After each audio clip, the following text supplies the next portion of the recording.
Here's a video of the Belsee radio. So the car I have is a LX Honda Accord hybrid, and let's just start it up. So here is the radio's booting.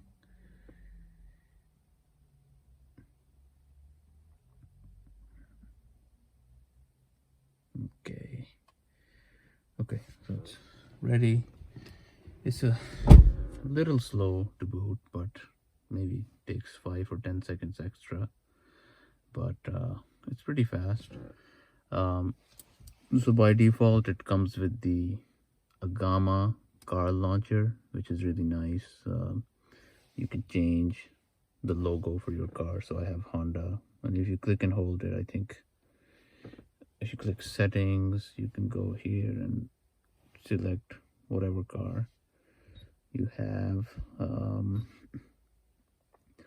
It also has CarPlay, so if you connect the wire, I'll connect the wire to my phone, and okay, here. So the CarPlay will auto start. Sometimes it won't start, and if it doesn't auto start, you can just click the app and the app will open. And yeah, and it's just got the usual CarPlay. Let's see, okay.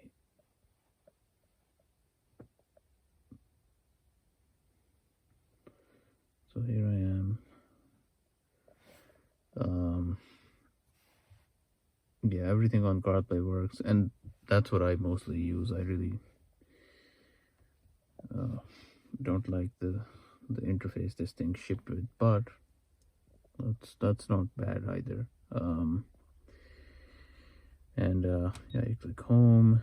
It can connect to Wi-Fi, so you can connect the Wi-Fi to whatever. Volume you can change from here,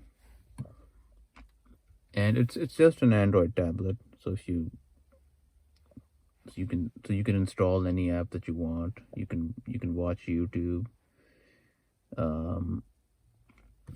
You can use the Google Maps that's installed on the Android itself. That works too. Yeah, and yeah, steering wheel controls work. So if I do volume up, you can see that the volume up works, volume down works. And actually now you can use this to use Google Assistant, so that's nice. If you hold that, hey Google. So yeah, yeah, and then it'll search the web.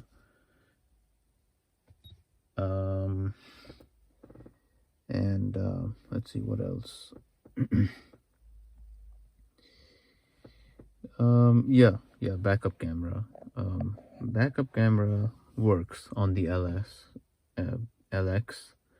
So when I hit reverse, you can see the backup camera works. Now it doesn't, the thing it doesn't have is on the original head unit, when you turn the wheel, there's like a rule line that turns with the wheel. It doesn't have that, but otherwise the camera works. And then you can't adjust the different modes in the camera as on the original head unit. It only has one view, which works for me.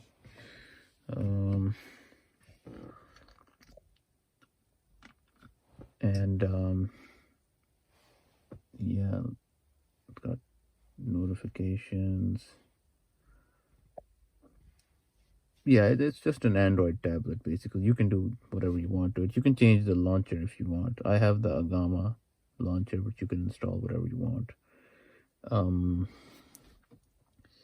So yeah, pretty much everything works with the LX model, because, and this is my theory, is because in the EX and above models, I think it uses the built-in screen to do a lot of the functions on the car. So there's a video online on YouTube where the guy, he installs this on his EX something model, and he loses the maintenance and a bunch of other stuff here, and he loses the backup camera. But as far as the LX is concerned, the original head unit was so basic that there's nothing to lose essentially. So it just works. And as far as, you know, responsiveness is concerned, I would say it's pretty responsive. You know, it's not slow by any stretch of the imagination. It's almost as it's probably faster than the default screen that comes on the EX and the other models. I've used those as well. The only thing that I don't like is these. I mean, these touch buttons, they're okay, but it doesn't, the volume knob was much nicer.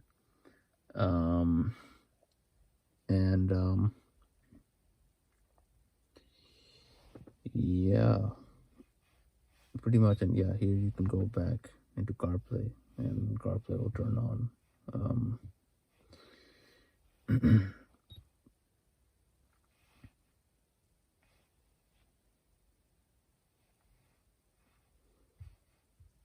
Settings, yeah, there's a bunch of settings. These are the launcher level settings, so you can actually hold this and go into the settings for the Android unit.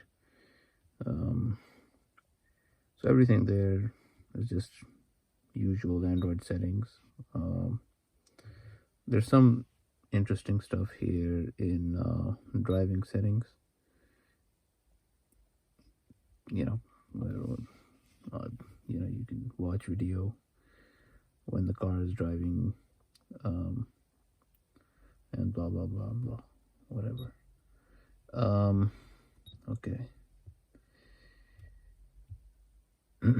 So when I ordered it from the website, I made sure that it had the faster chip, which is the PX6 chip, and I had to select the option with CarPlay. Yeah, and as far as installation goes, it's definitely not easy, but it's not hard either. You have to take off this trim, this whole console has to come out, this thing has to come out. So it can get a little bit messy. So, you know, if you're not super mechanically inclined, you might as well get a professional to do it. But I did it myself, and yeah, it took me about 2 hours to complete. Make sure you have the right tools for it, and for the tools what you need is a 10mm deep socket, and that's useful if you want to take out the box for the old head unit. Other than that, you just need a normal screwdriver and some, like, a prying tool. You could also use a screwdriver for that, but then that would damage the car, the trim. So like a plastic prying tool would help. Yeah, that's it. Let me know if you have any other questions. Thanks.